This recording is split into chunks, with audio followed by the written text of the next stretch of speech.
ልትገባ በረራ ክላስ እንደገባች እየተወራ አትሞችም የተባለ ነፍስ ደግሞ አትሞትም።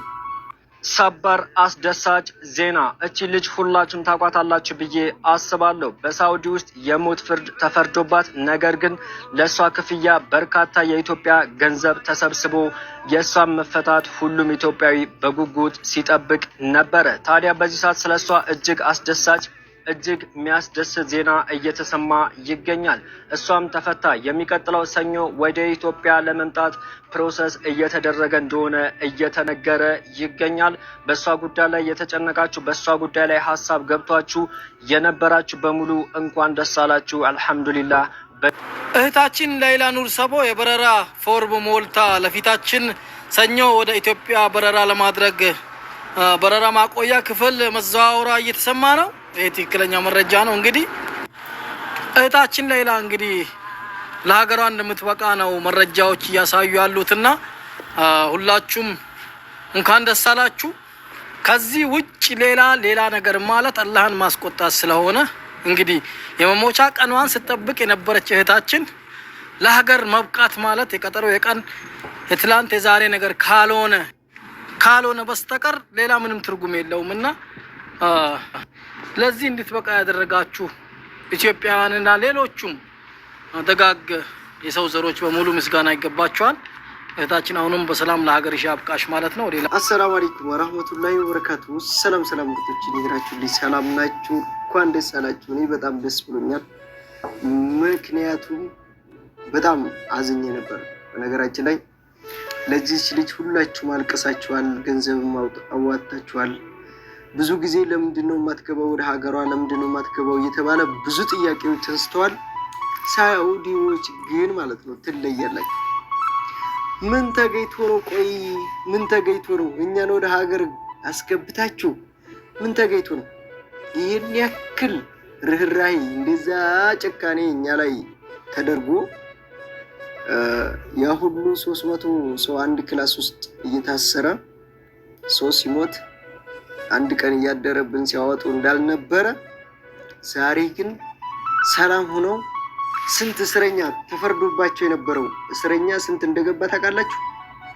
በጣም ብዙ እስረኛ ነው የገባው። ያውን ፍርድ በወንጀል የታሰረ ሰው። እኛ እኮ ወንጀለኛ የሆነው ያው ያለ ፍቃድ እዛ መገኘታችን ብቻ ነው። የመኖሪያ ፍቃድ ብቻ ስላልነበረ ነው እንጂ ወንጀል አልሰራንም።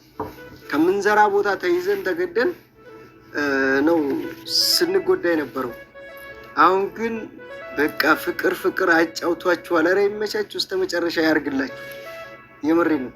እና ብዙ ፍርደኞች ወደ ሀገር ገብተዋል። አሁን ደግሞ ሌላ ኑር ሰቦ ነበር የቀረችው። እሷም ወደ ሀገር ሰኞ እንደምትገባ በትክክል መረጃ ነው የተለቀቀው። በሁሉም ተለቋል። እንኳን ደስ አላችሁ። ምንም የምለው ነገር የለኝም። ከኔ ቀድማችሁ የሚሰማችሁ ካላችሁ ያው ሰምቻለሁ ብላችሁ ላይክ ሳታደርጉ እንዳትወጡ እና ወላይ ብቻ የሰው ደስታ ያስደስታችሁ። እቺ ልጅ እንግዲህ የሰው ነፍስም ታጥፋ አታጥፋም አላህ ነው የሚያውቀው። ሆኖም ግን ብዙ አመት ተሰቃየች እስር ቤት፣ ግን ወደ ሀገሯ ልትመጣ ነው። ፈተና ቢበዛም አንድ ቀን ፈተና ያበቃል፣ ካልሞታችሁ ማለት ነው። የምሬ ነው። ሞት ከቀደማችሁ አፊያ ከቸገራችሁ ብቻ ነው። እናንተ እያላችሁም እኮ ከታመማችሁ ጤነኛ ካልሆናችሁ ያው ከባድ ነው። ጤነኛ ሆናችሁ ግን ምንም ያክል ፈተና ቢበዛባችሁ የምሬ ነው አንድ ቀን ያበቃለታል። በቃ አንድ ቀን ያበቃለታል። ድጋሜ እንደተወለደች ነው ልጅ መቆጠር ያለበት። በቃ ድጋሜ አለ አይደለ? ድጋሜ እንደተወለደች። ምክንያቱም ሞታለሁ ብላ ተስፋ ቆርጣ ነበር። እኛ እንኳን እስር ቤት በነበርን ሰዓት መቼ እንገባለን ነው ምኞታችን እንጂ ፍርደኛ እንዳልሆነ እናውቃለን። እንደምንገባም እናውቃለን ወደ ሀገራችን። እዛ ግን በምን ምክንያት እንደምንቆይ ምናምን እንደምንሰቃይ ነበር። ያ ነው የሚያናደን። እሷ ግን የመግባት እቅድ የላትም። በቃ የኢትዮጵያ ሰው ሁሉም ሰው ብር አዋጥቶላት ስንት ሚሊዮን ብር ተሰብስቦ ያ ራሱ ገብቶላቸው አልፈቀዱም ነበር። ብዙ ነገር እየተወራ ነበር። ያ ሁሉ ነገር ተደርጎ ራሱ እሷ አልተሳካም ነበር። ግን አሁን በመጨረሻ ተሳካ። ተመልከቱ። ያ ሁሉ ራሱ ብር ገብቶላት ምን ተባለ? አትገባም እየተባለ ነበርና ያው ሁሉ ነገር ተስፋ አስቆርጧት ነበር። እስር ቤት ውስጥ ያው ራሳቸውን ማጥፋት ባትችሉ ተስፋ ቆርጣ ነበር። ዛሬ ነገ ይገሉኛል እያለች እየተጠባበቀች ነበረ። አልሞተችም። አላህ ለሀገሯ አሁን የሚብቃት እዛ ነው ያለችው። ስትገባም ደግሞ እንደዚሁ ቪዲዮ እንሰራላታለን። አላህ እውነት ያርግላት። እውነት ነው፣ ትክክለኛ መረጃ ነው። እንግዲህ ዛሬ የተለቀቀው እንኳን ደስ አላችሁ ቤተሰቦቿ፣ በተለይ እናትና አባቷ ፋሲካ ከዚህ በፊት አምጥታቸው ሁሉንም ነገር ታውቃላችሁ። ላይቭ ላይ እነሱ ጋር ቁጭ ተብሎ ነው ያ ሁሉ ብር የተሰበሰበው።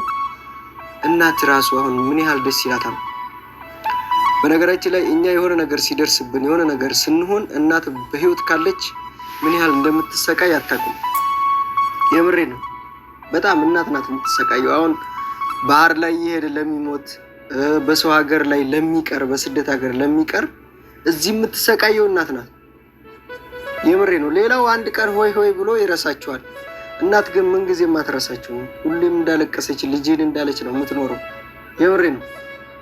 ስለዚህ ለእናቷ ራሱ መምጣቷ ትልቅ ነገር ነው። ድጋሚ እንደተወለደች ነው የሚቆጠረው። ማሻአላ ተባረከላ ብያለሁ። ግን ሳውዲዎች ሰሞኑን እንዴት ነው አይላቢው እየተጫወቱ ነው። የምሬ ነው። ምክንያቱም ያሁሉ ፍርደኛ ማለት በምን እንደሚፈረድ ታውቃላችሁ። የሆነ ውሃ ምናምን የሚሸጡ ውሃ ምን እንደሆነ ይገባቸዋል።